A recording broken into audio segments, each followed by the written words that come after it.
Hello friends, আজ আমি তোমাদেরকে আলু আর ঝিঙে দিয়ে ট্যাংরা মাছের ঝোল করে দেখাবো। তো দেখো আমি রান্নাটা কীভাবে করছি। আমি এখানে ট্যাংরা মাছগুলোকে ভালো করে ধুয়ে নিয়েছি। এবার মাছের উপরে নুন হলুদ দিয়ে মেখে নেব। দিয়ে দেবো হলুদ আর দিয়ে দেবো নুন। এবার মাছটাকে ভালো করে মেখে নেব। এখানে আমি মাছ ভাজার জন্য তেল বসিয়ে দিয়েছি। তেল গরম হয়ে গিয়েছে, এবার মাছগুলি ভেজে নেব। মাছ আমার ভাজা হয়ে গিয়েছে, এবার নামিয়ে নেব। সবগুলো মাছ আমি ভেজে নিয়েছি। এবার রান্নাটা করব। আমি এবার ওই তেলে ফোড়নে দিয়ে দেবো কালো জিরে।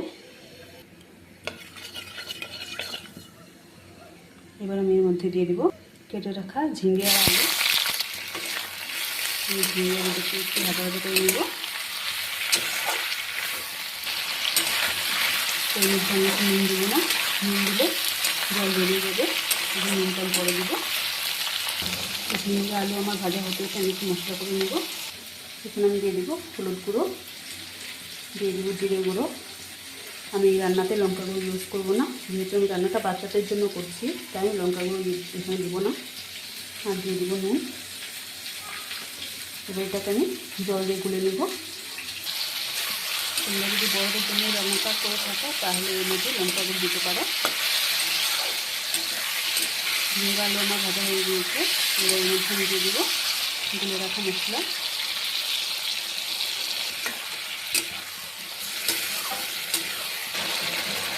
এর মধ্যে আমি আধাটা কাঁচা লঙ্কা দিয়ে দেবো ছিঁড়ে।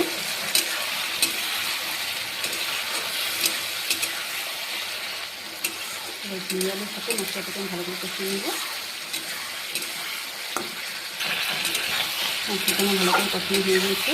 এবার এর মধ্যে আমি দিয়ে দেবো জল।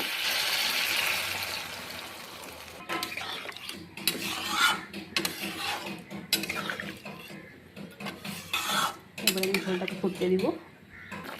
ঝোল আমার ভালো করে ফুটে গিয়েছে। এবার এর মধ্যে আমি দিয়ে দিব ভেজে রাখা মাছ।